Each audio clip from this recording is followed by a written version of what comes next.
Hi friends, వచ్చేసి exam రాయడానికి వెళ్తున్నా అండి. అది ఏ ఎగ్జామ్ అనేసి చెప్పను, ఆ సస్పెన్సు.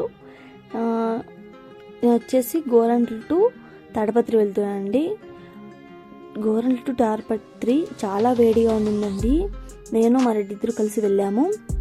ఇద్దరు కలిసి 10 లీటర్స్ అండి వాటర్ తాగేసాం ఫుల్గా, 1 డే ఫుల్.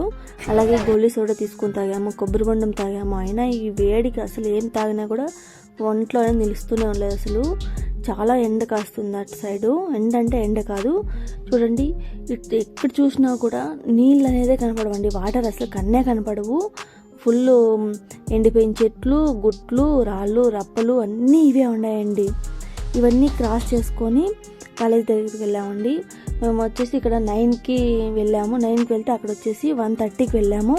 1:30 వెళ్తే కాలేజ్ ఫ్రంట్కి వచ్చేసి ఒక క్యాంటీన్ ఉండింది.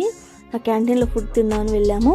ఇక్కడ వచ్చేసి gobi rice, fried rice, egg rice మటుకు ఉండిందండి. మాకు ఆ రోజు మండే కావడం వల్ల వచ్చేసి ఫ్రైడ్ రైస్ తీసుకున్నాను. ఫ్రైడ్ రైస్ తీసుకొని నేను మా రెడ్డి కలిసి తిన్నామండి.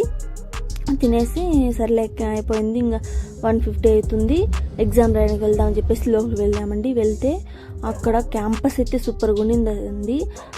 ఫోన్ అలో లేదు, నార్మల్ వాచ్ కూడా అలో లేదండి లోపలికి.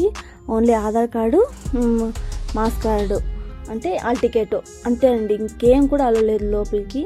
ఇవన్నీ తీసుకొని వెళ్ళి ఎగ్జామ్ రాసి వచ్చానండి. అసలు ఫుల్ స్ట్రిక్ట్గా జరిగిందండి ఎగ్జామ్ అయితే గన. అందుకని చెప్తున్నాను, మీరు ఎవరే కానీ అలాగే అయితే వెళ్ళొద్దండి, ఫుల్గా ప్రిపేర్ అయ్యి వెళ్ళండి. అలాగే మళ్ళీ ఎగ్జామ్ ఫినిష్ చేసుకొని వచ్చేటప్పుడు వాన దిగిందండి. ఎంత సంతోషపడానంటే అంత హ్యాపీగా ఫీల్ అయ్యాను. వాన పడుతుంటే అసలు ఆ గాలికి కళ్ళలోకి అంతా దుమ్మంతా పడుతుందండి. అందుకని నేను కప్పుకునేసాను. అలా 30 అయిందండి.